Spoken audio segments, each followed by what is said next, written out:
This video was created by Danny Kessler, Associate Professor at Dongsu University and Korea's first PhD in wellness tourism. Modern travel is defined by friction.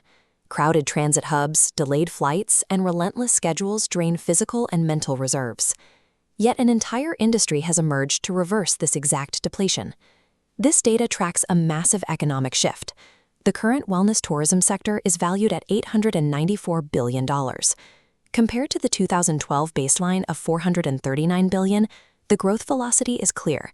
The market has more than doubled in a decade. This represents a structural convergence of the global health and travel industries. Travelers are actively seeking destinations specifically engineered to repair the wear and tear of daily life. In the post-pandemic economy, health has become a primary luxury indicator. Consumers now allocate significant discretionary income toward experiences that offer tangible physical and mental recovery. This consumer shift requires destinations to rethink their basic value propositions. Traditional models based on high volume and crowded infrastructure are seeing a pivot in where high-yield capital is actually being spent. To maintain a competitive edge, jurisdictions are forced to look beyond standard hospitality and analyze the specific mechanics of the wellness economy. Understanding this shift begins with establishing a clean baseline for how we define health-related travel. This spectrum model identifies the medical sector on the far left, which relies on reactive treatments for specific injuries and illnesses. The far right of the spectrum identifies wellness.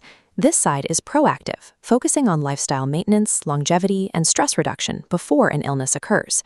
A reactive medical patient requires acute clinical infrastructure, such as surgical suites. A proactive wellness traveler requires restorative environments, including nature integration and cognitive decompression spaces. Marketing a preventative lifestyle retreat involves entirely different consumer motivations than those driving elective medical procedures. Misidentifying wellness tourism as a subset of medical tourism leads to significant errors in economic planning and destination design. The consumers driving this revenue are increasingly digitized and intentional about their travel choices.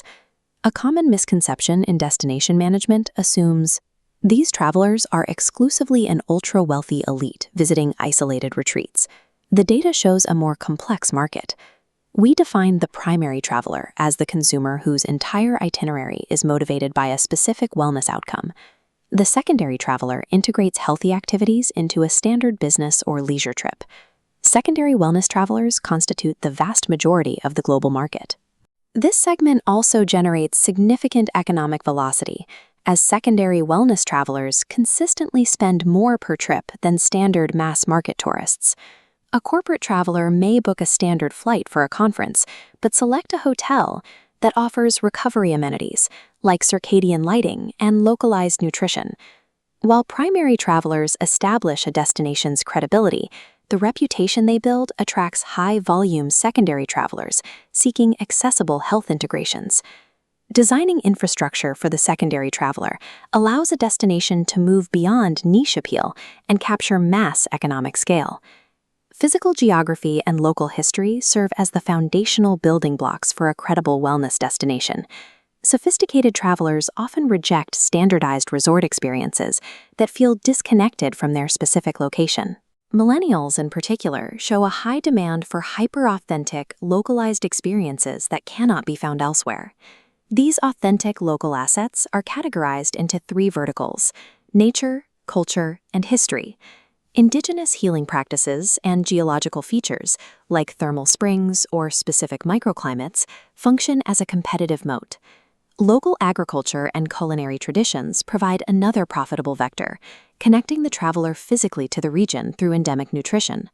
Leveraging these hyper-local assets protects a destination from the price-slashing competition seen in commodity tourism. Capturing high-margin spend requires a commitment to authenticity that is rooted entirely in the local environment and cannot be replicated by competitors.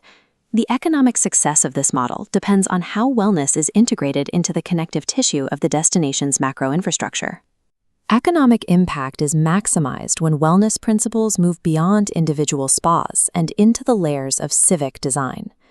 This chart identifies the 4 pillars of the wellness tourism ecosystem: transport, food, lodging, and services.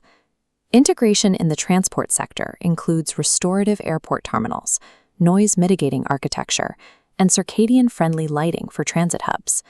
This holistic approach to ecosystem design reduces the friction and environmental impact typically associated with high-volume tourism. Because restorative travel is driven by internal physical needs rather than seasonal weather, this model can reduce economic volatility throughout the year. Sustainable economic growth in this sector relies on systemic, multi-sector integration across the entire destination. Transitioning to a wellness-centric economy depends on 3 specific shifts in destination management. First, destinations must move away from price-based competition and eliminate the stress points of mass travel.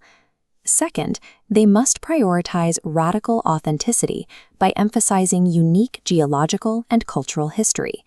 Third, they must build integrated ecosystems designed to capture the high-value spend of the secondary traveler. Integrating wellness into the primary infrastructure of a region creates a resilient economic model capable of outlasting the volatility of mass market trends. This video was created by Danny Kessler, Associate Professor at Dongseo University and Korea's first PhD in Wellness Tourism.